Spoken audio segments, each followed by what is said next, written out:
नमस्कार विद्यार्थी मित्र, आपल्याला राज्यसेवा पूर्व परीक्षा आणि यूपीएससी पूर्व परीक्षा हे दोन्हीला पण इतिहास हा टॉपिक आहे. पूर्व परीक्षेला जर आपण इतिहासाचे जर आपण त्याचं वेटेज पाहिलं तर साधारणतः 12 ते 15 प्रश्न 100 पैकी येतात. याचा अर्थ 12 ते 15% वेटेज असलं. आणि याच्यामध्येही जर बघितलं तर आपल्याला सिलेबस जो आहे तो डिफाईन केला जात असताना फक्त एका लाईनमध्ये सांगितलेलं आहे, history of India and Indian national movement.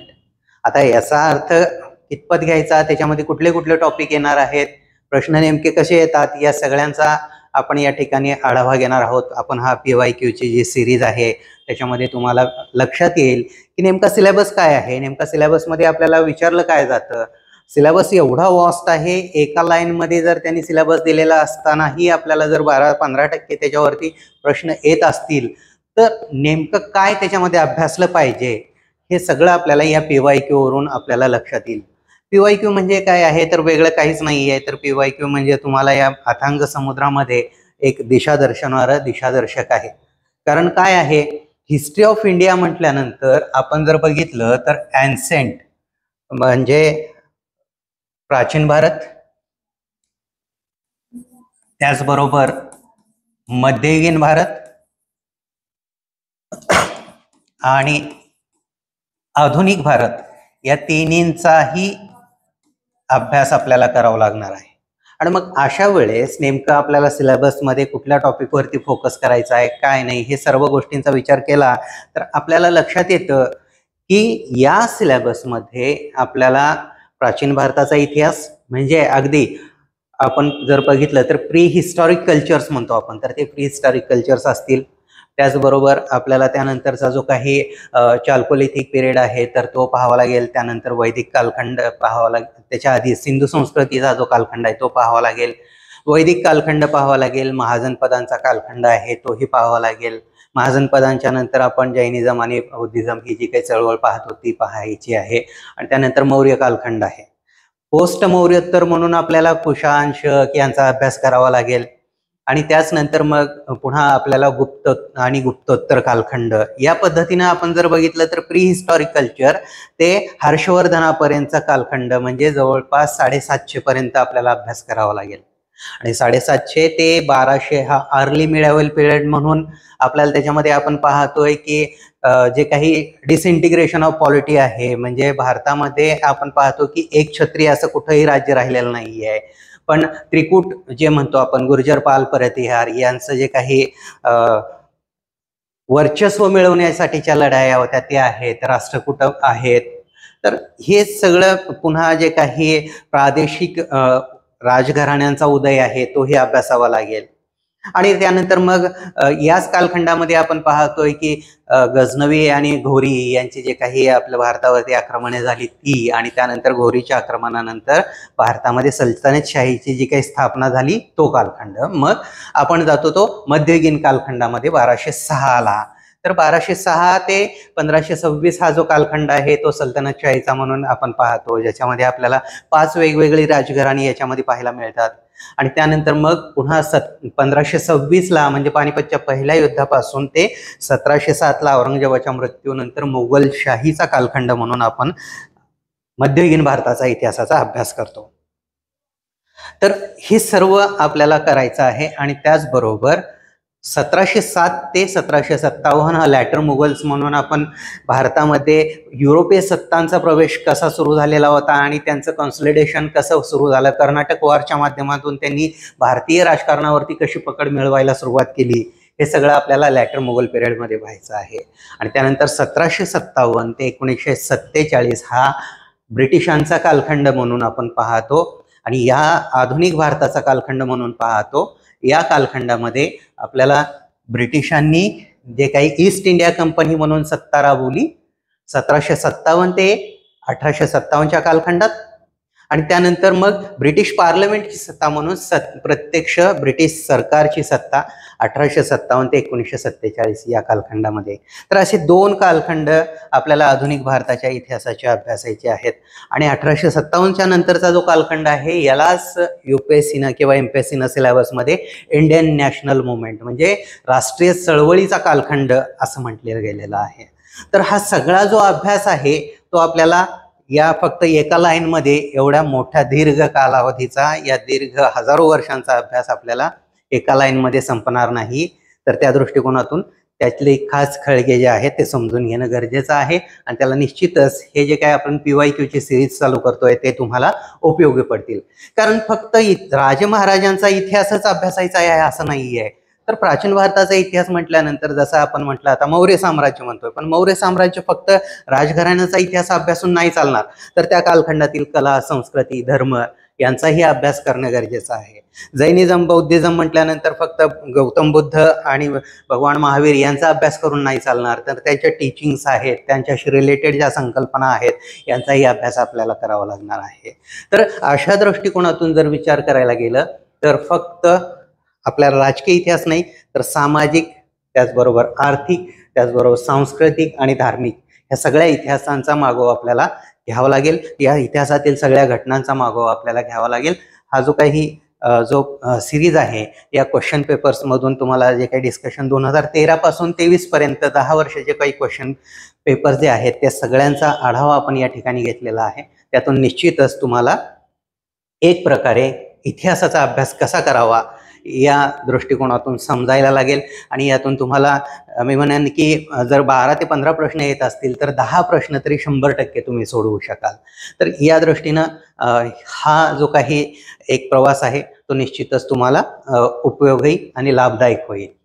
आपण या नंतर जे आहे ते प्रत्यक्ष PYQ ला सुरुवात करूया. UPSCला मुख्यतः आपण इतिहासाचा अभ्यास करत असताना प्राचीन भारत, मध्ययुगीन भारत, आधुनिक भारत आणि जगाचा इतिहासही अभ्यासतो.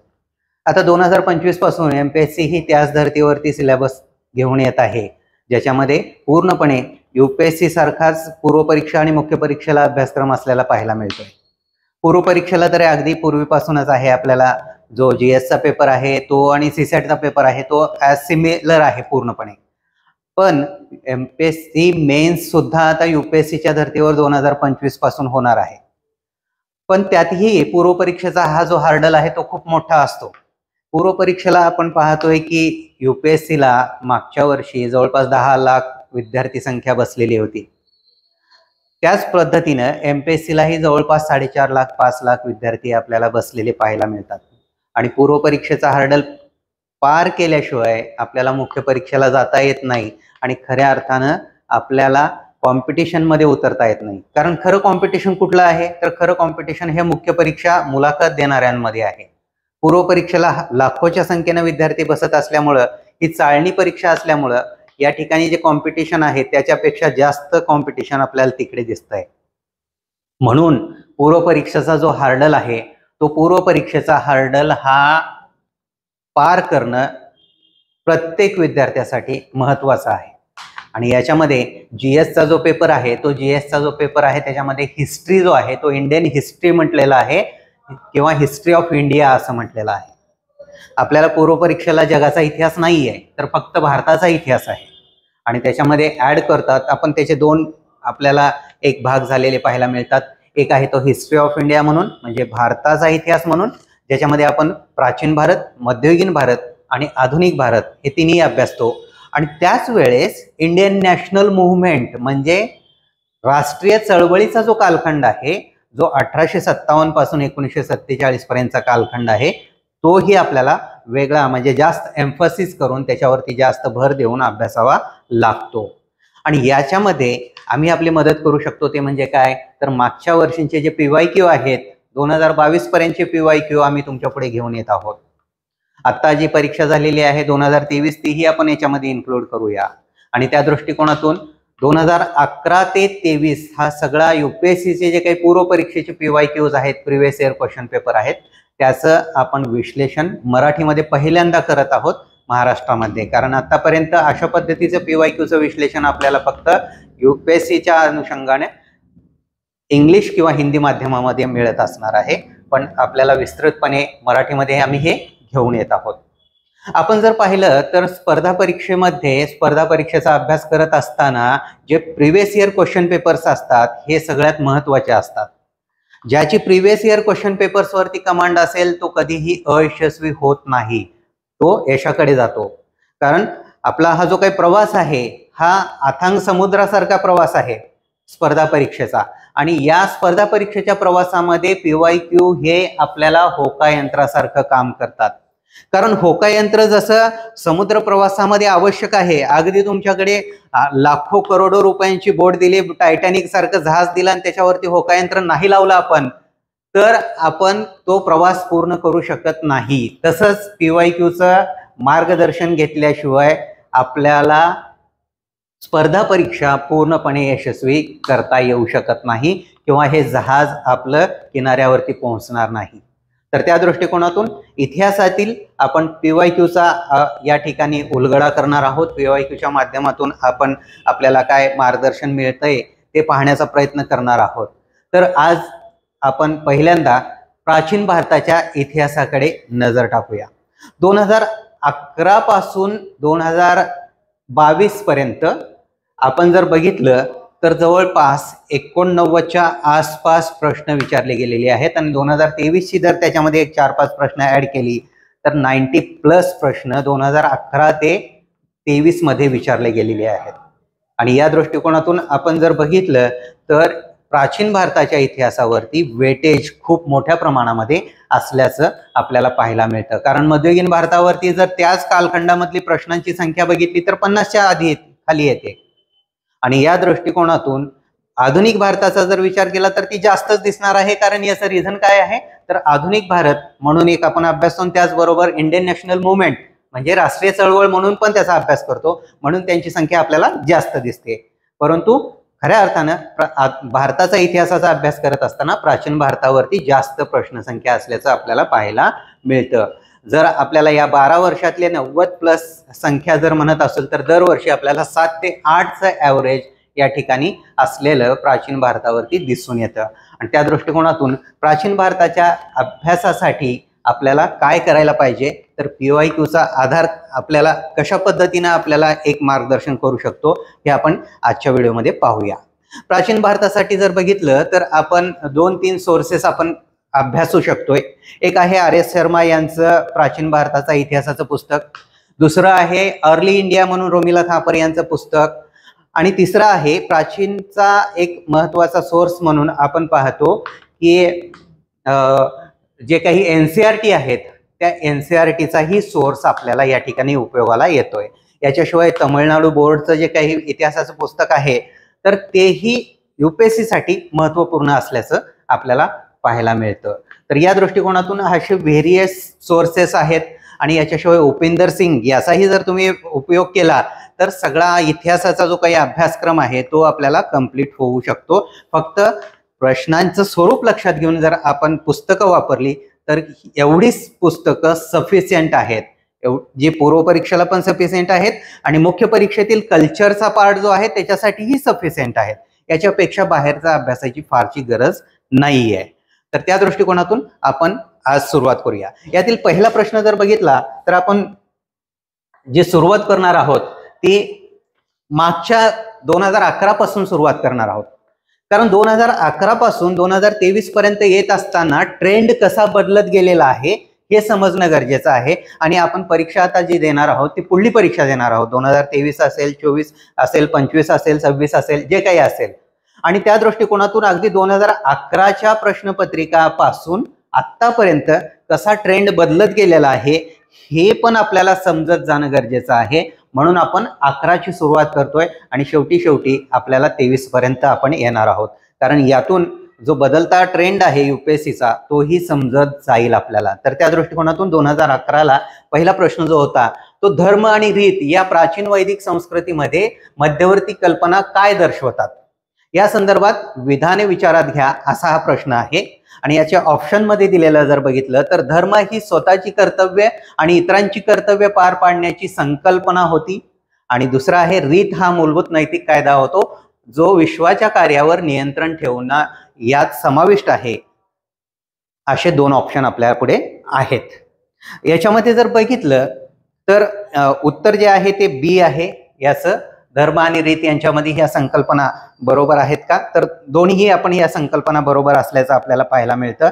युनिव्हर्सल लॉ, रीत म्हणजे काय आहे तर युनिव्हर्सल लॉ आहे, जो सौल, मॅटर जे आहे, स्पेस आहे, टाइम आहे, आणि या सगळ्या प्रिन्सिपलवरती हा डिपेंड आहे, आपलं एक्झिस्टन्स आहे हे सांगतं. म्हणजे पंचमहाभूते जे म्हणतो आपण, तर ते पंचमहाभूते म्हणजे आपल्या या विश्वाचं नियंत्रण करतात असं सांगितलं जातं. आणि तोच म्हणजे रीत, म्हणजे हा निसर्ग कायदा किंवा नैसर्गिक कायदा आहे. आणि त्याच वेळेस धर्म या पूर्वीच्या संकल्पनेमध्ये जर प्राचीन भारताचा विचार केलं तर आता सारखं आपण धर्म म्हणजे कर्मकांड नाही आहेत. देवाची पूजा करणं किंवा एखाद्या देवळामध्ये जाऊन, मंदिरामध्ये जाऊन आपण नारळ फोडणं म्हणजे धर्म, अशी संकल्पना त्या काळामध्ये अस्तित्वात नव्हती. किंवा अगदी म्हणजे टिळा लावला आणि पूजेला बसलं म्हणजे धर्म, अशी संकल्पना अस्तित्वात नव्हती. तर धर्म म्हणजे त्या काळामध्ये काय आहे, तर जे आपण कर्तव्य आहेत आपली ती पूर्णपणे पार पाडणं. जसं पूर्वीच्या काळामध्ये म्हटलं जातं, युधिष्ठिरला काय म्हटलं गेलेलं आहे, धर्मराज युधिष्ठिर. धर्मराज युधिष्ठिर म्हणजे काय, आपल्याला तो देवळामध्ये किंवा मंदिरामध्ये सतत बसलेला पाहायला मिळतो का, नाही. तर तो काय पाहतो आपण, तो त्याची कर्तव्य पार पाडतोय म्हणून त्याला धर्मराज म्हटलं गेलेलं आहे. तर त्या दृष्टिकोनातून एखादा राजा हा धार्मिक आहे का नाही, तो धर्मानुसार वागतोय का नाही, याचा अर्थ तो राजकीय कर्तव्य त्याचे जे आहेत, प्रजेचं रक्षण करण्याचं असेल, प्रजेला सुखी ठेवण्याचं कर्तव्य जे असेल ते पूर्णपणे पार पाडतोय का नाही, याच्यावरती त्या राजाची कीर्ती आणि त्याचं राज्य अवलंबून असायचं. तर त्या दृष्टिकोनातून ही दोन्ही संकल्पना मूलभूत होत्या हे आपल्याला पाहायला मिळतं. त्याच्यामध्ये दुसरा प्रश्न जो आहे 2011ला आलेला, जगाची निर्मिती आणि देखभाल याला जैन तत्वज्ञान काय मानतं. तर जगाची निर्मिती आणि जे जैन तत्वज्ञान आहे त्याच्यामध्ये जगाच्या निर्मितीला वैश्विक सत्य मानतं. वैश्विक सत्य काय आहे, तर निर्मिती आणि देखभाल म्हणजे या वैश्विक सत्य जे काही आहेत या पूर्णपणे गोल फिरणाऱ्या संकल्पना आहेत. वैश्विक लॉ, युनिव्हर्सल लॉ म्हणतो आपण याला. तर या दृष्टिकोनातून आपण जर पाहिलं तर या संकल्पना वैश्विक सत्याशीच निगडीत आहेत. म्हणजेच पुन्हा एकदा पंचमहाभूतांशी रिलेटेड संकल्पना या ठिकाणी पाहायला मिळते. तिसरा जो प्रश्न आहे तो आहे, भारताने बंगालच्या उपसागरातून दक्षिण पूर्व आशियाशी आपले प्रारंभिक सांस्कृतिक आणि व्यापारी संबंध कायम ठेवले. बंगालच्या उपसागराच्या सुरुवातीच्या सागरी इतिहासाच्या या पूर्व प्रसिद्धतेसाठी खालीलपैकी कोणते स्पष्टीकरण योग्य आहे. म्हणजे थोडक्यात काय आहे, बंगालचा उपसागर आणि दक्षिण पूर्व आशिया यांचं काही कोरिलेशन आहे का, आणि असेल तर ते काय त्याचा इम्पॅक्ट आहे, या दृष्टिकोनातून हा प्रश्न आहे. याचं जर उत्तर बघितलं तर आपण पहिलं ऑप्शन वाचूया आणि त्यानुसार उत्तराकडे जाऊया. इतर देशांच्या तुलनेत प्राचीन आणि मध्ययुगीन काळात भारताकडे जहाज बांधणीचं चांगलं तंत्रज्ञान होतं, त्यामुळे दक्षिण पूर्व आशियाशी संबंध प्रस्थापित झाले, असा या पहिल्या ऑप्शनचा उत्तर म्हणजे एक अर्थ निघतो. दुसरा ऑप्शन आहे, दक्षिण भारतातील राज्यकर्त्यांनी या संदर्भात नेहमी व्यापारी, ब्राह्मण, पुरोहित आणि बौद्ध भिक्षूंना संरक्षण दिले. आता याचं आणि दक्षिण पूर्व आशियाचं काही कोरिलेशन इथं दिसत नाही आपल्याला. तिसरा जो आहे, बंगालच्या उपसागरात मान्सूनचे वारे यामुळे सागरी प्रवास सुकर झाला. तर सगळ्यात महत्वाचं सी याचं उत्तर आहे. आणि जे आपण काय पाहतो की जे बंगालचा उपसागर आहे त्या बंगालच्या उपसागरामध्ये मान्सून वाऱ्याचा जो काही प्रवास आहे त्याच्यामुळे, त्या मान्सून वाऱ्यांच्या प्रवासामुळे जहाज दक्षिण पूर्व आशियाकडे पाठवणं सोपं झालं. आणि त्यामुळं आपल्याला दिसून येतं की या दोन्हीशी संबंध मोठ्या प्रमाणात प्रस्थापित झाले. याबद्दल डिटेल जी माहिती आहे ती संगम लिटरेचरमध्ये आपल्याला वाचायला मिळते. आणि हे संगम लिटरेचर बद्दल आपल्याला जास्त इन्फॉर्मेशन जर पाहिजे असेल तर NCERT मध्ये थोडीशी इन्फॉर्मेशन आहे. पण आपल्याला तमिळनाडू जे काही स्टेट गव्हर्नमेंटचं पुस्तक आहे ते हिस्ट्रीवरती, तर त्याच्यामध्ये आपल्याला बऱ्यापैकी माहिती मिळते. तर या दृष्टिकोनातून सी याचं उत्तर आहे की मान्सून वारं निर्माण झालं, ते समजायला लागलं आणि त्याचा वापर कसा करायचा हे समजायला लागलं लोकांना. त्यावेळेस खऱ्या अर्थानं प्रवास सुकर झाल्यामुळे दक्षिण पूर्व आशिया बरोबर संबंध प्रस्थापित झाले. तर या दृष्टिकोनातून हा तिसरा प्रश्न. चौथा प्रश्न आहे, सिंधू संस्कृतीच्या संदर्भात खालील विधाने विचारात घ्या. सिंधू संस्कृती ही प्रामुख्याने धर्मनिरपेक्ष होती आणि धार्मिक घटक उपस्थित असले तरी प्रत्यक्ष धर्माचे वर्चस्व नव्हते. बी, या काळात भारतात कापसाच्या उत्पादनासाठी वापर केला जात असे. म्हणजे कापसाचं उत्पादन मोठ्या प्रमाणात या काळामध्ये होतं, असं हे दोन ऑप्शन दिलेले आहेत. आणि अ आणि ब म्हणजे सी याचं उत्तर आहे. दोन्ही जे आहेत यातले जे काही स्पष्टीकरण आहेत ते बरोबर आहेत या ठिकाणी. कारण धार्मिक संस्कृती त्या काळात नव्हती, धर्मनिरपेक्षता अस्तित्वात असल्याचं आपल्याला पाहायला मिळतं. धर्म हा फक्त निसर्ग पूजा म्हणून या ठिकाणी अस्तित्वात असल्याचं आपल्याला पाहायला मिळतं. त्यानंतर या ठिकाणी त्यावेळेस आपल्याला आपण पाहतोय की लोथल या ठिकाणी किंवा आणखी इतर ठिकाणीही आपल्याला कापडाचे तुकडे मिळालेले आहेत, कापूस मिळालेला आहे. तर या दृष्टिकोनातून कापूस उत्पादन हा त्या काळामध्ये महत्वाचा एक सोर्स होता किंवा एक प्रोडक्ट होता. आणि याच्यामुळेच आपल्याला मेसोपोटेमियाशी संबंध, व्यापारी संबंध अस्तित्वात होते, हेही आपल्याला या ठिकाणी लक्षात येतं. यानंतर प्राचीन भारतातील बौद्ध आणि जैन धर्मातील साम्य खालीलपैकी कोणती होती, असा एक 2012ला प्रश्न विचारलेला आहे. याच्यामध्ये ऑप्शन्स आहेत: प्रायश्चित आणि उपभोगाच्या अतिरेकापासून दूर राहणे, वेदांच्या अधिकाराबद्दल उदासीनता आणि कर्मकांडांच्या परिणामकारक नकार. आता या वरच्या तिन्ही पैकी जर बघितलं तर ऑप्शन मध्ये जर याचं आपल्याला उत्तर शोधायचं असेल तर याचं उत्तर आहे ते म्हणजे सी, म्हणजे 1 आणि 3. आता 1 आणि 3 का बरं आहे याचं उत्तर? तर वेदांच्या अधिकाराबद्दल उदासीनता आणि प्रायश्चित आणि उपभोगाच्या अतिरेकापासून दूर राहणं. बौद्ध धर्म आणि जो जैन धर्म आहे हे दोन्ही धर्म काय सांगतात, तर हे दोन्ही धर्म सांगतात मध्यम मार्ग, कुठलाही अतिरेक नको आहे. मग अगदी आपण पाहतोय की कर्मकांडांचाही अतिरेक नको आहे आणि अगदीच उदासीनतेचाही अतिरेक नको आहे. तर मध्यम मार्ग पाहिजे आहे आणि त्या दृष्टिकोनातून ते उत्तर दिलं जात आहे. ठीक आहे. त्यानंतर 6वा प्रश्न आहे: भगवान बुद्धांची प्रतिमा कधी कधी भूमिस्पर्श मुद्रा नावाच्या हाताच्या हावाभावाने दर्शवली जाते. म्हणजे काय आहे भूमिस्पर्श मुद्रा? म्हणजे असा जो काही मुद्रेचा आपल्या हाताची मुद्रा आहे ती जमिनीला लागलेली आहे, अशा पद्धतीची एक भगवान बुद्धांची मूर्ती आपल्याला पाहायला मिळते. आणि त्याचा अर्थ या ठिकाणी विचारला गेलेला आहे की नेमकं काय आहे हे. तर बुद्धाचे पृथ्वीला मारावर लक्ष ठेवण्यासाठी आणि माराला त्याच्या ध्यानात अडथळा आणण्यापासून रोखण्यासाठी अशी मुद्रा भगवान बुद्धांनी केलेली आहे.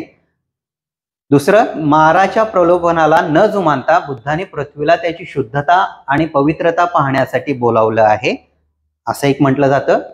आणि बुद्धाने आपल्या अनुयायांना दिलेली आठवण ही की ते सर्व पृथ्वीपासून उद्भवतात आणि शेवटी पृथ्वीमध्ये विरघळतात आणि अशा प्रकारे हे जीवन क्षणभंगूर आहे. तर यापैकी कुठलं बरोबर आहे? तर याचं उत्तर आहे ड, म्हणजे अ आणि ब बरोबर आहे. क जे आहे याच्यातलं सर्व पृथ्वीपासून आपण उद्भवतोय हा जो काही संकल्पना यामध्ये मांडण्याचा प्रयत्न केलाय ती चुकीची आहे. तर माराला पृथ्वीवर लक्ष ठेवण्यासाठी आणि माराला त्याच्या ध्यानात अडथळा आणण्यापासून रोखण्यासाठी. म्हणजे काय बाबा, तुझं लक्ष केंद्रित पाहिजे पृथ्वीकडे. म्हणजे काय आहे थोडक्यात, मारा म्हणजे काय, युनिव्हर्सल लॉ जो काही असेल त्याचं लक्ष कुणाकडे असलं पाहिजे? पृथ्वीकडे आहे. आणि पृथ्वीवरचं लक्ष त्याचं ढळू नये, हे त्याचं ध्यान जे आहे ते फक्त पृथ्वीवरती असायला पाहिजे. आणि दुसरं, पृथ्वीला त्याची शुद्धता आणि पवित्रता पाहायचं आहे. म्हणजे काय आहे, त्याचं कायमचं लक्ष पृथ्वीकडे असलं पाहिजे. थोडक्यात हे समजून घ्यायचं आहे इथं. आणि हा प्रश्न याचं उत्तर आहे डी, म्हणजे अ आणि ब दोन्ही विधाने बरोबर आहेत. 7वा प्रश्न आहे तो देशाच्या अर्थव्यवस्थेमध्ये अतिशय महत्वाची भूमिका बजावणाऱ्या प्राचीन भारतातील संघाच्या श्रेणी, संघ म्हणजे काय त्या काळात श्रेणी, गिल्ड्स म्हटलं जातं, संदर्भात खालीलपैकी कोणतं विधान बरोबर आहे? आता याच्यामध्ये प्रत्येक संघ राज्याच्या केंद्रीय प्राधिकरणाकडे नोंदणीकृत होता आणि राजा त्याच्यावर मुख्य प्रशासकीय अधिकारी होता.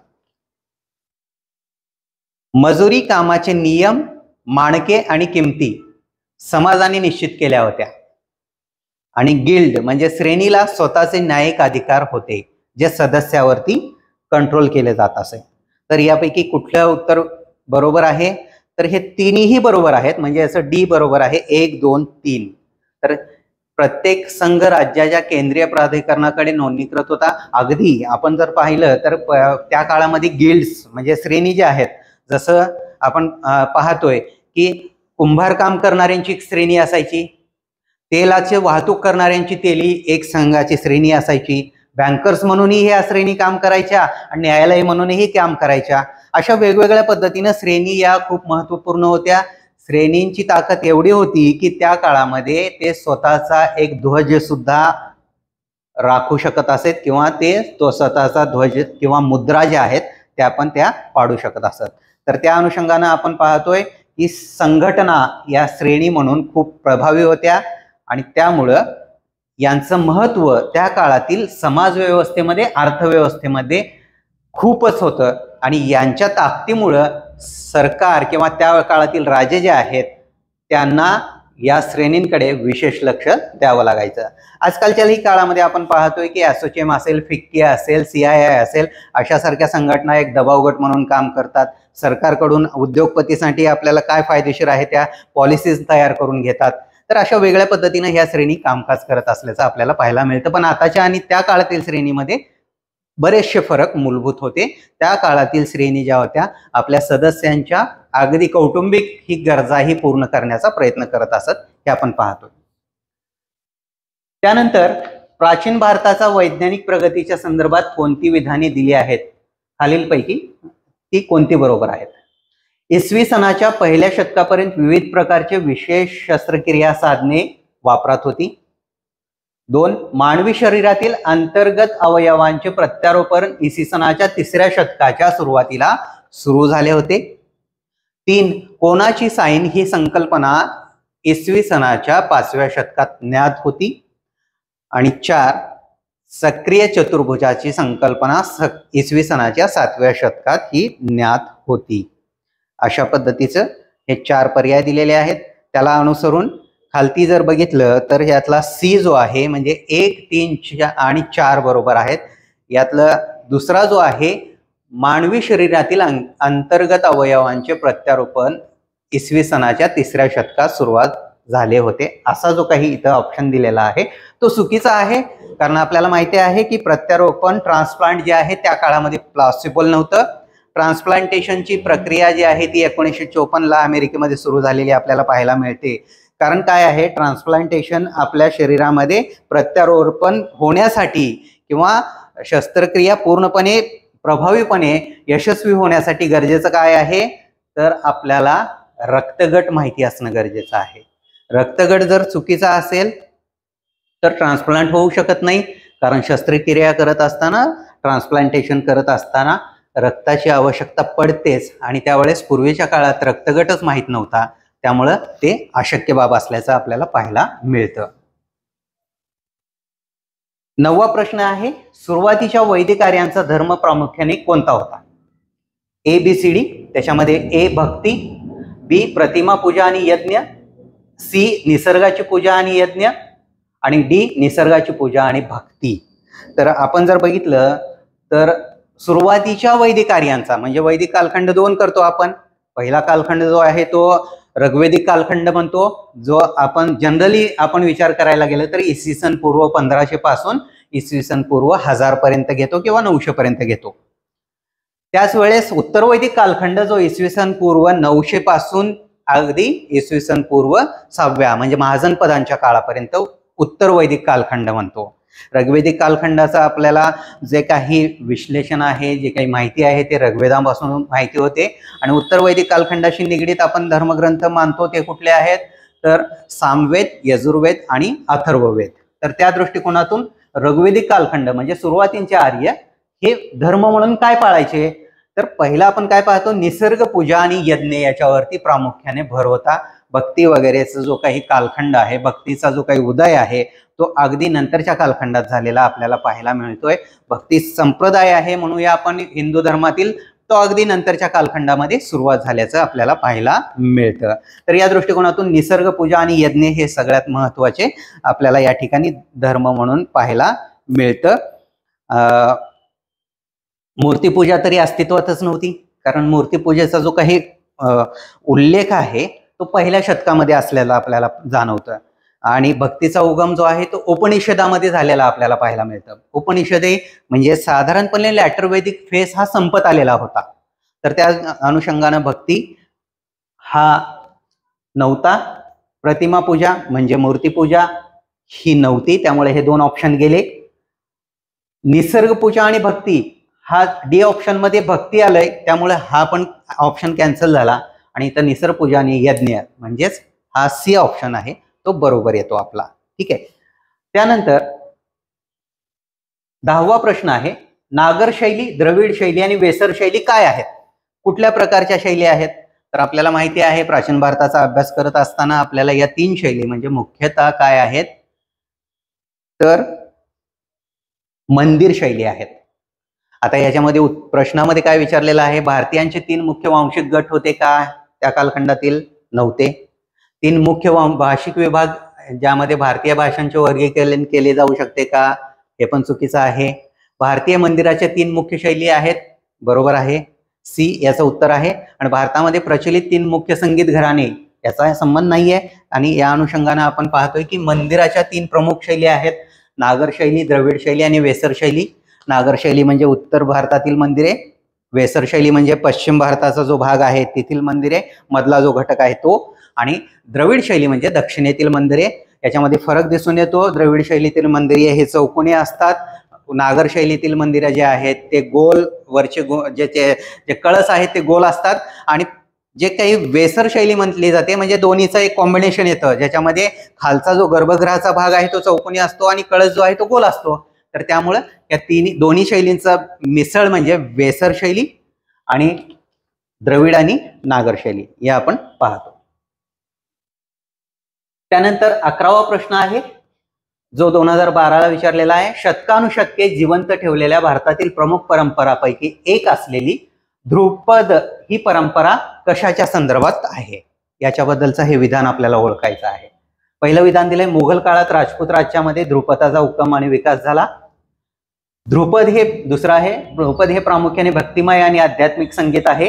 आणि तिसरं, ध्रुपद आलाप मधील संस्कृत अक्षरे वापरतात, मंत्र म्हणून त्यामध्ये वापर केला जातो.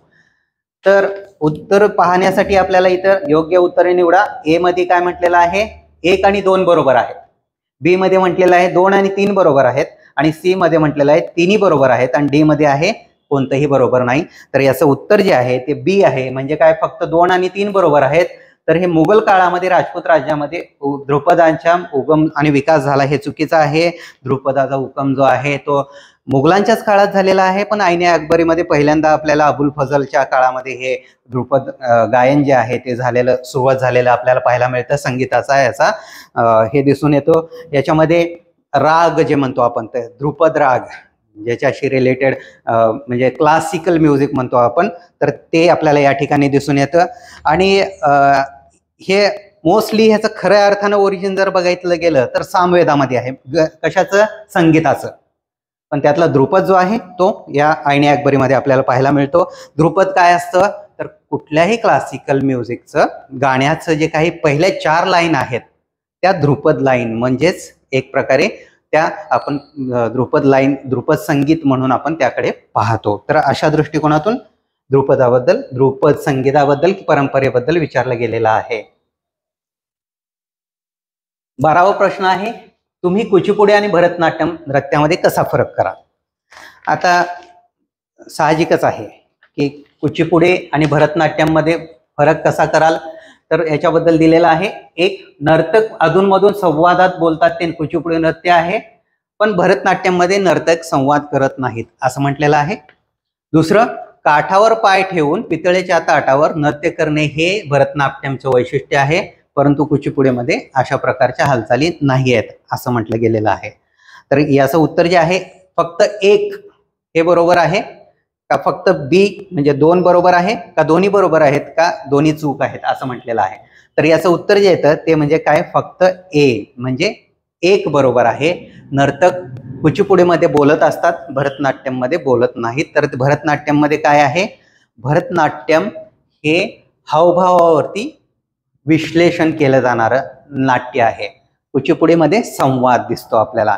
कुचिपुडी हे आंध्र प्रदेश मध्ये मोस्टली वापरला जाणारा नाट्य प्रकार आहे. तर भरतनाट्यम हे तमिळनाडूमध्ये जे शैव पंथाशी रिलेटेड असल्याचं आपल्याला पाहायला मिळतं. याच्याबद्दलची डिटेल माहिती जी आहे ते हिस्ट्रीचं आपलं जे काही टेलिग्राम चॅनल आहे त्याच्यामध्ये आपल्याला पाहायला मिळेल. त्यानंतर 13वा प्रश्न आहे, खालीलपैकी कोणते विधान जैन सिद्धांताला लागू आहे? 1. कर्माचा नाश करण्याचा सर्वात पक्का मार्ग म्हणजे तपश्चर्या. बी. प्रत्येक वस्तू अगदी लहान कणातही एक आत्मा असतो. 3. कर्म हे आत्म्याचे नुकसान आहे आणि ते संपलेच पाहिजे. तर याच्यामध्ये काय लागू केलं जात आहे जैन सिद्धांतामध्ये? तर याचं उत्तर आहे फक्त ए का फक्त बी म्हणजे 2 आणि 3 बरोबर, का सी 1 आणि 3 बरोबर आणि डी 1, 2, 3 बरोबर. याचं उत्तर देतं आपलं फक्त 1 बरोबर आहे. ए हा बरोबर आहे या ठिकाणी.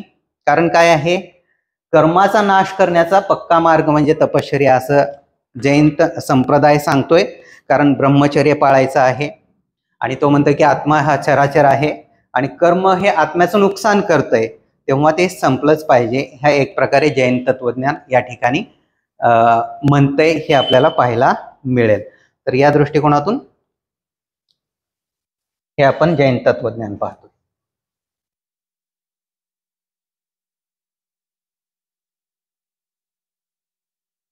चौदावा प्रश्न आहे,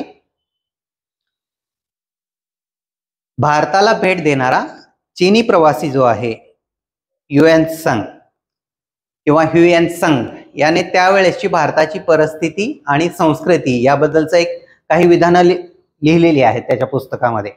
तर त्या विधानांच्या अनुषंगानं प्रश्न आहे, 1. रस्ते आणि नदीमार्ग पूर्णपणे दरोडा मुक्त होते असं तो म्हणतोय.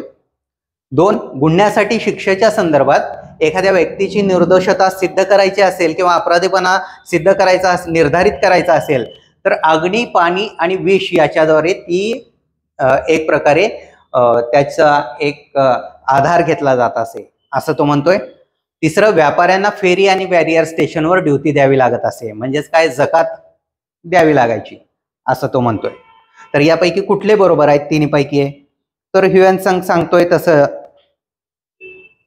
याचं उत्तर आहे बी म्हणजे 2 आणि 3 बरोबर आहेत.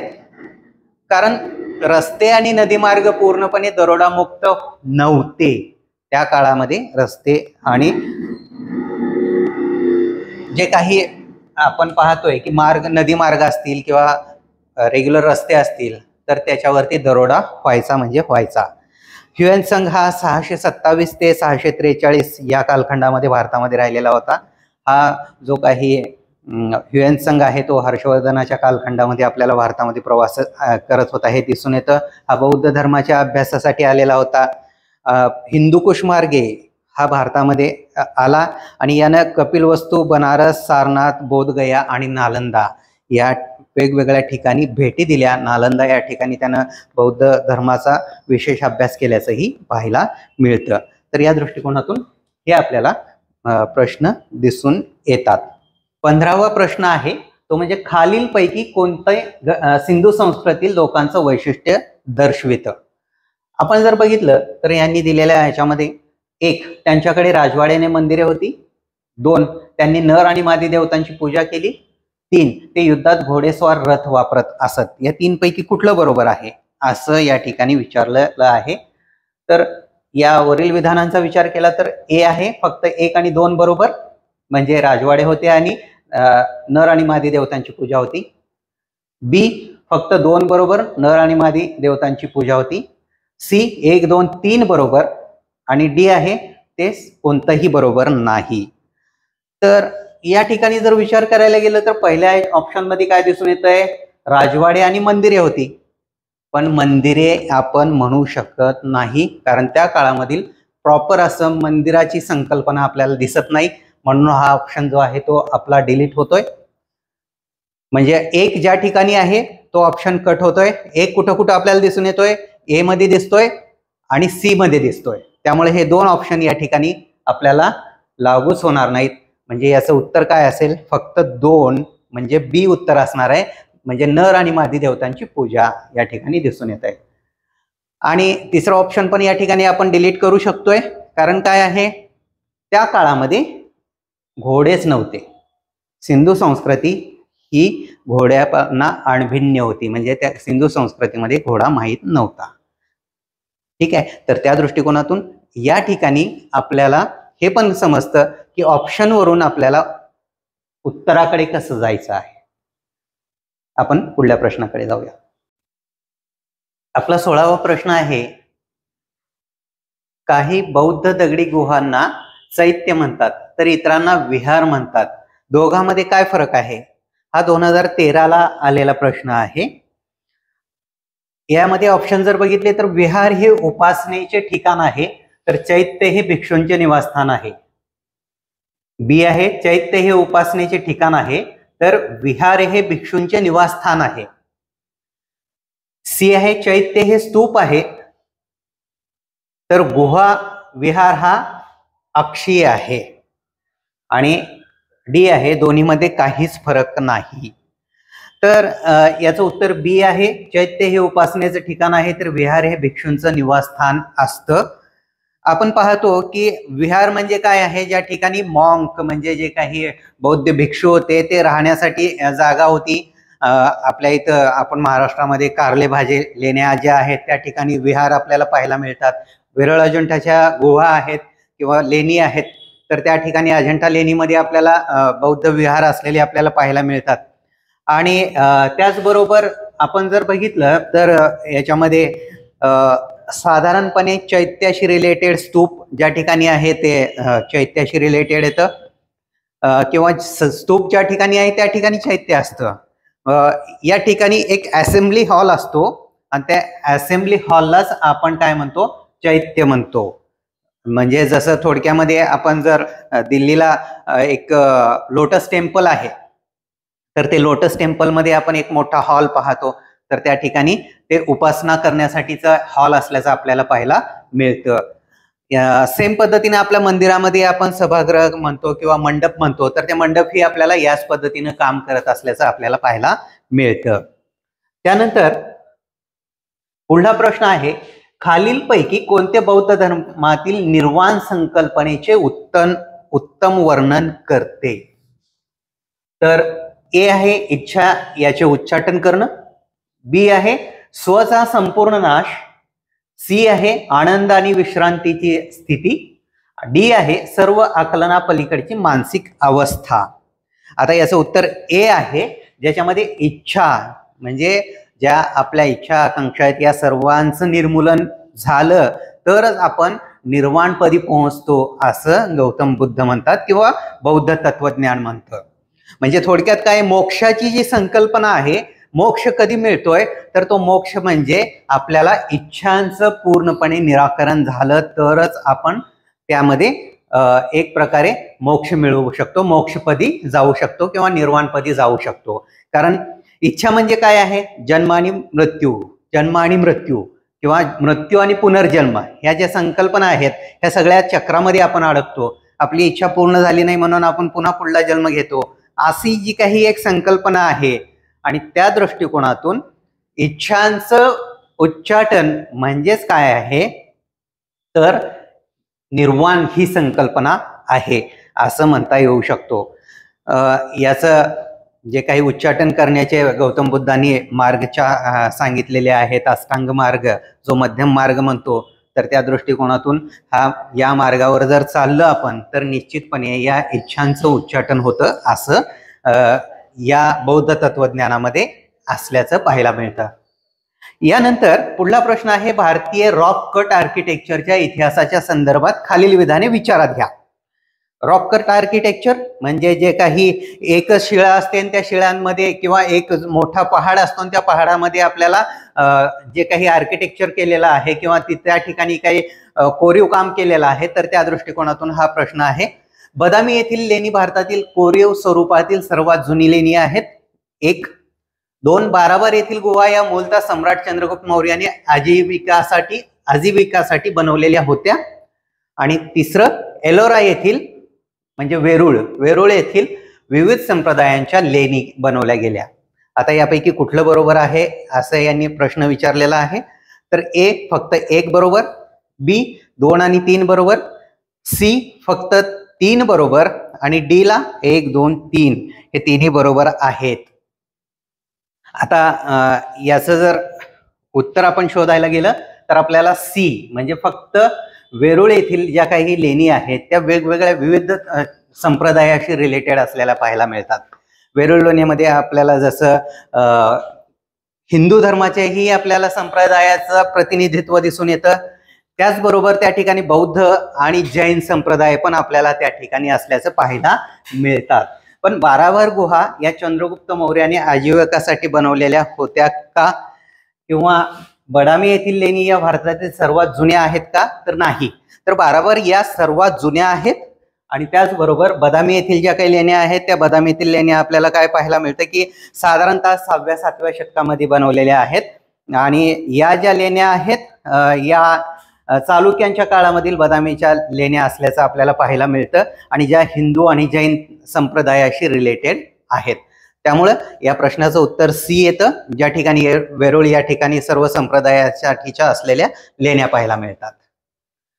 यानंतर पुढला प्रश्न आहे, भारताच्या सांस्कृतिक इतिहासाच्या संदर्भात त्रिभंगा नावाची नृत्य आणि नाटकातील पोज प्राचीन काळापासून आजपर्यंत भारतीय कलाकारांची आवड आहे.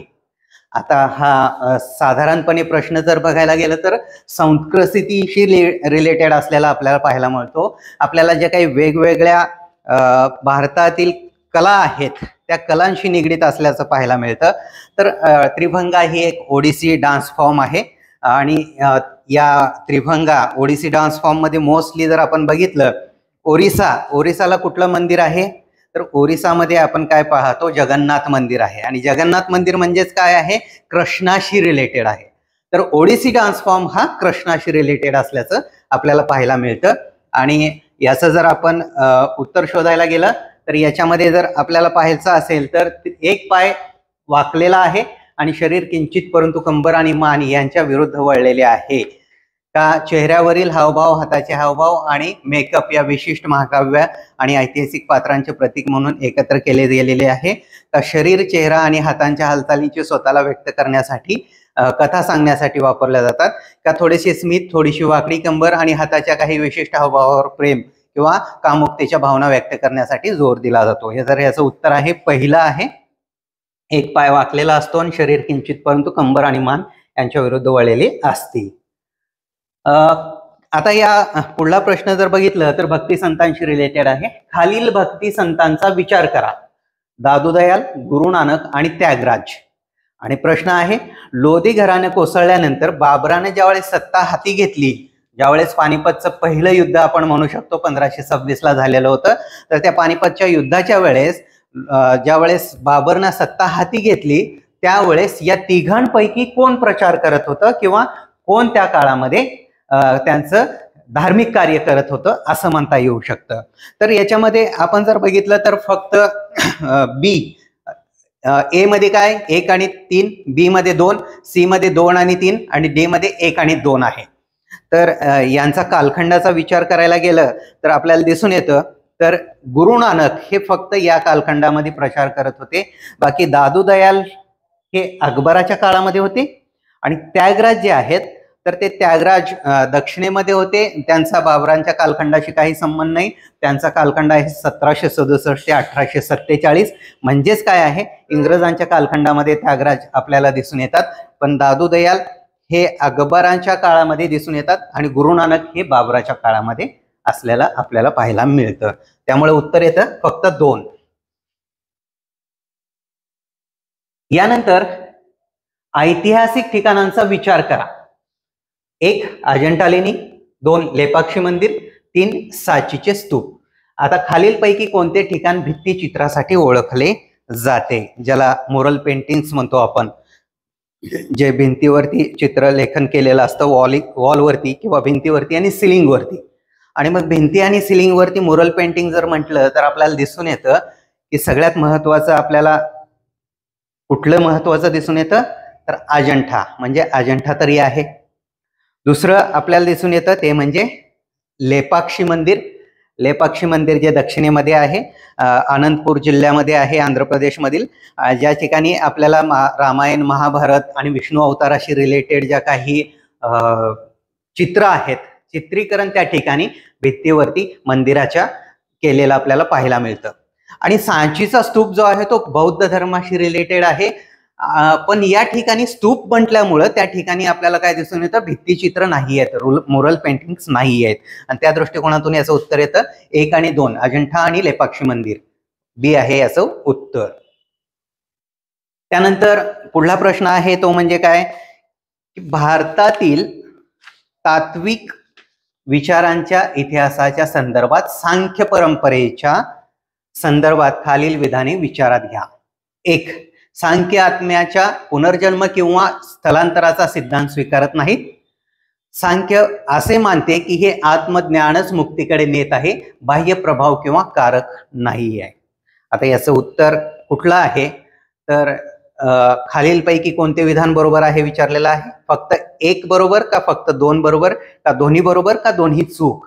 तर याच्यामध्ये सांख्य आत्म्याच्या पुनर्जन्म किंवा स्थलांतराचा सिद्धांत स्वीकारत नाहीत हे चूक आहे. कारण काय, सांख्य तत्वज्ञान हे द्वैतवाद मानतं आणि त्या दृष्टिकोनातून द्वैतवाद ज्यावेळेस मान्य करतो त्यावेळेस जन्म पुनर्जन्म ह्या संकल्पना आपोआपच त्याच्याशी रिलेटेड होतात.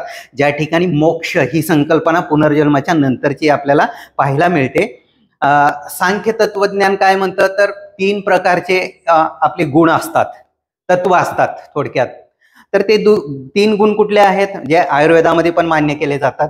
एक आहे सत, दुसरा आहे रज आणि तिसरा आहे तम. म्हणजे सत्व, रजत्व आणि तामस असं म्हटलं जातं आपल्या भाषेमध्ये. जो काही सांख्य तत्वज्ञान आहे तो म्हणतो की पुरुष म्हणजे आत्मा आणि प्रकृती म्हणजे शरीर, या दोघांचं जे काही द्वंद्व दाखवलेलं आहे त्यातूनच, द्वंद्व म्हणजे दोन, तर त्या दृष्टिकोनातून द्वैतवादाशी रिलेटेड ही संकल्पना असल्यामुळं या ठिकाणी पुरुष आणि प्रकृती म्हणजे शरीर, आपलं नेचर, आत्मा थोडक्यात. तर या दृष्टिकोनातून हे तत्वज्ञान सांगतं. या दृष्टीनं सांख्य हे आत्मज्ञानच मुक्तीकडे नेत आहे, बाह्य प्रभाव किंवा कारक नाही. म्हणजे ज्यावेळेस आपल्याला दोन्हीचं तादात्म्य एकत्र येतं, शरीर आणि प्रकृती यांचं ज्यावेळेस मिलन होतं त्यावेळेस खऱ्या अर्थानं तो मोक्षाकडे जातो. ही संकल्पना सांख्य दर्शनामध्ये सांगितली गेलेली आहे. त्या दृष्टिकोनातून दुसरं फक्त बरोबर आहे. पहिलं का बरोबर नाहीये, तर त्या ठिकाणी पुनर्जन्म किंवा स्थलांतराचा सिद्धांत, स्थलांतर म्हणजे एका बॉडीतून दुसऱ्या बॉडीमध्ये जाणे किंवा पुढल्या जन्मामध्ये जाणे थोडक्यात, तर त्या दृष्टिकोनातून त्यांनी मान्य करत नाहीत असं या ठिकाणी म्हटलेलं आहे, पण ते सांख्यवाले मान्य करतात. म्हणून या ठिकाणी एकच बरोबर येत आहे. पुढला प्रश्न आहे, खालीलपैकी कोणती राज्य बुद्धांच्या जीवनाशी संबंधित होती. हा 2014ला आलेला प्रश्न आहे. अवंती, गांधार, कौशल आणि मगध. तर आपण काय पाहतो की अवंती व गांधार ही साधारणपणे बुद्धांशी संबंधित नाही आहेत, कारण अवंती हे मध्य भारतामध्ये आहे आणि गांधार जे आहे ते गांधार तक्षशिला तिकडल्या भागामध्ये, म्हणजे अगदी भारताच्या वरच्या डोक्याच्या साईडला असं म्हणू शकतो आपण, तर ते त्या ठिकाणी संबंधित नाही आहेत. बुद्धांनी कौशलमध्ये 20 वर्ष घालवलेली आहेत आणि मगधमध्ये तरी साहजिकच आहे की आपण पाहतोय की राजा प्रसेनजीत जो आहे, कौशल नरेश, याने बुद्धांशी म्हणजे कौशल राजा प्रसेनजीतचा मृत्यू झाल्यावरती ते मगधला गेलेले होते. तर त्या दृष्टिकोनातून कौशल आणि मगध हे त्यांच्याशी रिलेटेड आहेत. म्हणजे सी उत्तर येत आहे 3 आणि 4. पुढला प्रश्न आहे, खालीलपैकी कोणती जोडी भारतीय तत्वज्ञानाच्या 6 प्रणालींचा भाग बनत नाही. ए. मीमांसा आणि वेदांत, बी. न्याय आणि वैशेषिक, सी. लोकायत आणि कपालिक आणि डी.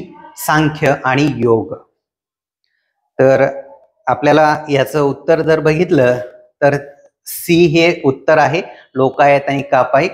तर आपल्या ज्या काही भारतीय तत्वज्ञानामध्ये 6 परंपरा सांगितलेल्या आहेत, 6 दर्शन सांगितलेले आहेत, त्या 6 दर्शनामध्ये आपल्याला या बाकीच्या जोड्या असल्याचं आपल्याला पाहायला मिळतं.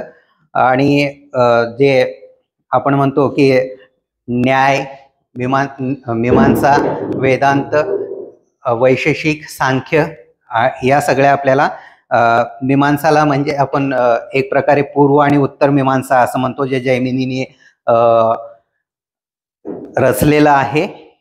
आणि या दृष्टिकोनातून हे तत्वज्ञान मूळ आपल्या बऱ्याचशा भारतीय फिलॉसॉफी, भारतीय तत्वज्ञान जे आहे धर्माशी रिलेटेड, म्हणजे एक प्रकारे काय म्हणू शकतो, जे काही आपले वेद झाले त्या वेदानंतर उपनिषदे, आरण्यके, ब्राह्मणे आणि त्यानंतर मग हे वेदांगे म्हणतो आपण याला. 6 हे जे काही तत्वज्ञान प्रणाली आहेत म्हणू शकतो, किंवा 6 वेदांगे म्हणू शकतो आपण. तर यामुळे एक प्रकारे आपण काय म्हणू शकतो की आपण मोक्षाच्या संकल्पनेकडे जातो का नाही, म्हणजे थोडक्यात काय वैचारिक दृष्टिकोनातून आपण या फिलॉसॉफीकडे जाण्याचा प्रयत्न करतो. यालाच आपण षडदर्शने म्हणूनही ओळखतो. त्यानंतर पुढला प्रश्न आहे, भारतातील खालील शहरांचा विचार करा. 1 भद्राचल, 2 चंदेरी, 3 कांचीपुरम, 4 कर्नाल. खालीलपैकी कोणत्या ठिकाणी पारंपरिक साड्या किंवा फॅब्रिकचे उत्पादन यासाठी प्रसिद्ध आहेत? वरीलपैकी कोणती शहरे? तर आपल्याला दिसून येतं की फक्त 1 आणि 2, फक्त 2 आणि 3, काय 1, 2, 3, काय 1, 3, 4. तर बी याचं उत्तर आहे 2 आणि 3. चंदेरी नाव ऐकतो आपण, ज्या साड्यावरती आपल्याला गोल राऊंड केलेल्या साड्या ज्या असलेल्या पाहायला मिळतात त्या चंदेरी म्हणतो आपण त्यांना. आणि कांचीपुरम साड्या, ज्या दक्षिणेमधील सगळ्यात प्रसिद्ध सिल्क साड्या म्हणून ओळखल्या जातात. कांचीपुरम ज्या तमिळनाडूमध्ये आपल्याला पाहायला मिळतं, त्याला GI टॅग सुद्धा आहे कांचीपुरमला. आणि चंदेरी या मध्य प्रदेशमधील जे काही शहर आहे, पहिल्यांदा याचा उल्लेख आपल्याला अलबरुनीने केलेला आपल्याला पाहायला मिळतो. जो माळव्याचा सुलतान आहे त्याच्या या काळा याचं राज्य या ठिकाणी होतं हे आपण पाहतो. तर चंदेरी आणि कांचीपुरम 2 आणि 3 हे याचं उत्तर येतं. त्यानंतर खालील भाषांचा विचार करा. गुजराती, कन्नड आणि तेलुगू. तर या 3 पैकी कुठली भाषा अभिजात भाषा म्हणून घोषित केलेली आहे? वरीलपैकी कोणती भाषा शासनाकडून अभिजात भाषा म्हणून घोषित केली आहे? तर फक्त 1 आणि 2 का फक्त 3? सीचं 2 आणि 3 आणि डीचं 1, 2, 3. तर याच्यामध्ये गुजराती ही भाषा जी काही आहे ती क्लासिकल लँग्वेज, अभिजात भाषा नाही आहे. तर अभिजात भाषांचा दर्जा कन्नड आणि तेलुगू या दोन्ही भाषांना आहे. 2004 पासून या अभिजात भाषा म्हणजे क्लासिकल लँग्वेज म्हणून घोषित करण्याचं भारत सरकारनं ठरवलं. आणि त्याच्यामध्ये आपल्याला एकूण 8 शास्त्रीय भाषा क्लासिकल लँग्वेज दिसून येतात. पहिली आपण जर बघितली तर तमिळ ही पहिली क्लासिकल लँग्वेज होती. कन्नड, तेलुगू, मल्याळम, ओडिया, संस्कृत, तमिळ या सगळ्या भाषा असल्याचं आपल्याला पाहायला मिळतं. त्यानंतर प्रसिद्ध सतारिया नृत्याच्या संदर्भातील विधाने विचारात घ्या. 1 सत्तरीय संगीत नृत्य आणि नाटक यांचे मिश्रण आहे. 2 ही आसामच्या वैष्णवाची शतकानुशतके जुनी जिवंत परंपरा आहे. 3 तुलसीदास, कबीर आणि मीराबाई यांनी रचलेल्या शास्त्रीय रागावर आणि भक्तिगीतांच्या तालावर आधारित हे सत्तारीय संगीत आहे. तर याचं बघितलं तर आपल्याला हे आसामशी निगडीत असल्याचं आपल्याला माहिती आहे, वैष्णव परंपरेशी निगडीत असल्याचं आपल्याला दिसून येतं. शंकरदेव यांनी याची सुरुवात केल्याचं आपल्याला पाहायला मिळतं. आणि एकूणच आपण जर बघितलं सत्तारिया नृत्य जे आहे तर ते भूपदातील 8 शास्त्रीय नृत्य जे असतात त्या 8 शास्त्रीय नृत्यापैकी हा एक प्रकार असल्याचं आपल्याला पाहायला मिळतं. तर 1 आणि 2 ही याचं उत्तर आहे. बी याचं उत्तर असल्याचं आपल्याला पाहायला मिळतं.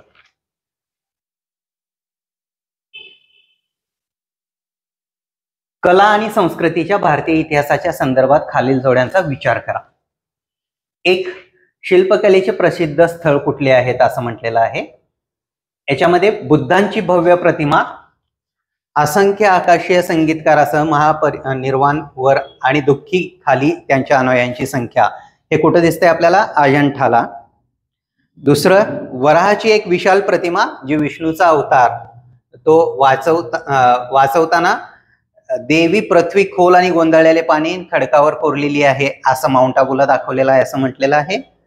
आणि तिसरं अर्जुनाची तपश्चर्या करत असल्याचं गंगेचं जे काही अवतरण म्हणजे गंगा उगम पावते असं एक चित्र आहे, ते दगडांच्या पृष्ठभागावर कोरलेलं आहे, जे मामलापुरम म्हणजे पूर्वीचं महाबलीपुरम या ठिकाणी आहे. तर हे तिन्ही पैकी कुठली बरोबर आहे असं म्हटलं गेलेलं आहे. तर याचं उत्तर आहे फक्त 1 आणि 3, कारण वराहाची विशाल प्रतिमा माउंट आबूला नाहीये.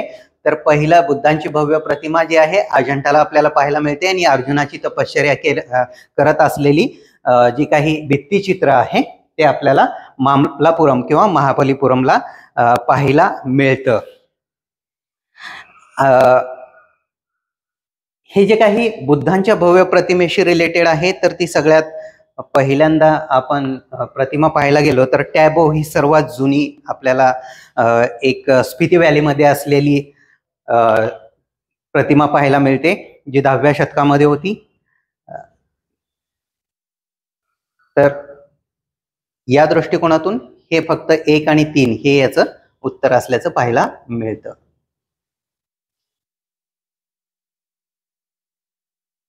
त्यानंतर संस्कृती आणि परंपरेच्या संदर्भात कलारीय पट्टू म्हणजे काय? 1, हा शैव धर्माचा एक प्राचीन भक्तिपंथ आहे, जो अजूनही दक्षिण भारताच्या काही भागामध्ये प्रचलित आहे. बी, हा प्राचीन शैलीतील कांस्य आणि पितळकाम आहे, जो कोरोमंडलच्या दक्षिण भागामध्ये अजूनही आढळतो. 3, सी, हा नृत्य नाटकाचा एक प्राचीन प्रकार आहे आणि मलाबारच्या उत्तरेकडील भागात आढळतो. डी, ही एक प्राचीन मार्शल आर्ट आहे, दक्षिण भारतातील काही भागामध्ये आजही जिवंत असल्याची परंपरा आपल्याला दिसून येते. याचं उत्तर डी हे बरोबर आहे. हा मार्शल आर्टचाच एक प्रकार आहे, जो केरळमध्ये मोस्टली आपल्याला पाहायला मिळतो. तर या दृष्टिकोनातून केरळमध्ये 30वा प्रश्न आहे 2014ला आलेला. खालील जोड्या विचारात घ्या. गरबा गुजरातशी रिलेटेड, मोहिनीअट्टम ओडिशाशी रिलेटेड, यक्षगान कर्नाटकशी रिलेटेड. तर वरील पैकी कुठल्या जोड्या बरोबर आहेत? ए, फक्त 1 बरोबर आहे. बी, 2 आणि 3 बरोबर आहेत. सी, 1 आणि 3 बरोबर आहेत. का डी, 1, 2, 3 बरोबर आहेत? तर याचं उत्तर येतं 1 आणि 3 बरोबर, कारण मोहिनीअट्टम हे केरळशी संबंधित आहे, ओडिशाशी संबंधित नाहीये. 31वा प्रश्न आहे भारतातील बौद्ध इतिहास, परंपरा आणि संस्कृतीच्या संदर्भात खालील जोड्या विचारात घ्या. प्रसिद्ध देवस्थान कोणत्या ठिकाणी ते स्थापित आहेत? 1, ताबो मठ स्पिती व्हॅली, 2, लोतस्वा लखंग झास्कर व्हॅलीमध्ये, आणि 3, आलची मंदिर परिसर लडाखमध्ये.